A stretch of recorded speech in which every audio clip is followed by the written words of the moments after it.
I'm Nick Gompert, I'm a GP from Somerset and I'm founder of Earswitch Limited. I've developed the Earswitch, which is an assistive technology switch to help people communicate. I mean, it goes back to when I was a medical student and I'd seen people with motor neuron disease. At that point, they used typewriters called light writers, and these people were losing the ability to communicate because they were losing the ability to use their fingers.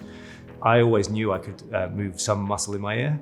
I didn't know what it was, but I always thought perhaps there was a way of using that to help these people communicate for longer. So I developed this myself just from components you could buy from the internet and realized it was possible. And then for approximately 2 years, it's been difficult to get buy-in until I was put in contact with Gary Pratt, who's the entrepreneur in residence at the Digital Innovation Business Acceleration Hub. They took me under their wing, and really I wouldn't be at this stage without them.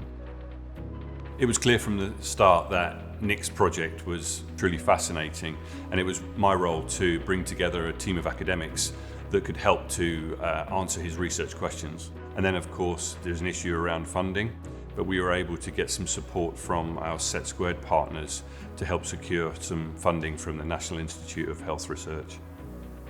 So Rich Stevenson was instrumental in putting me in touch with Dr. Dario Cazzola, who really took this forward, and he's with the University of Bath. What we've done so far is we created 2 different surveys. The first survey is related to understanding how many healthy people can use that tiny muscle in the ear. And the second one is targeting people with some neurological conditions. So through this kind of survey, we'll know the prevalence, or how many people can use that muscle.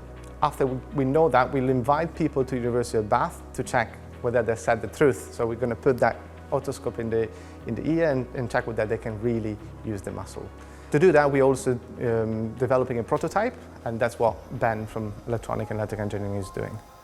But we have a system where we can now place 2 cameras into both of the ear canals, so we're instrumenting both the left and the right ears, and we can record high quality video from these cameras whilst we ask an individual to try and activate their muscle. And so this will allow us now to start collecting really vital data to understand how many people can control this muscle, and how many who think they can't, can we actually train to control the muscle. We are starting to think about what a product would look like. And for me, there are 2 products. There's the consumer device, where you or I might have a new set of headphones which we can control whether music is playing or skip a track by activating this tensor tympani muscle.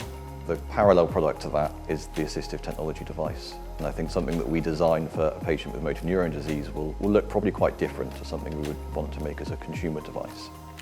The next stage is to complete this year of validation, but to move straight on, hopefully, to further funding from the National Institute for Health Research to actually produce the units and trial them. It's really important that the researchers receive grant funding so that we can take ideas like Nick's and turn them into reality.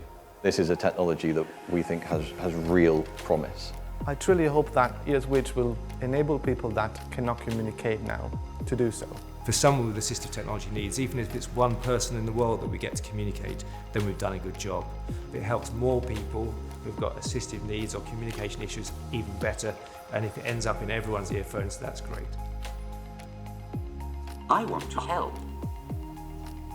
So if people are interested, there's a website, earswitch.co.uk, where they can find out a lot more information.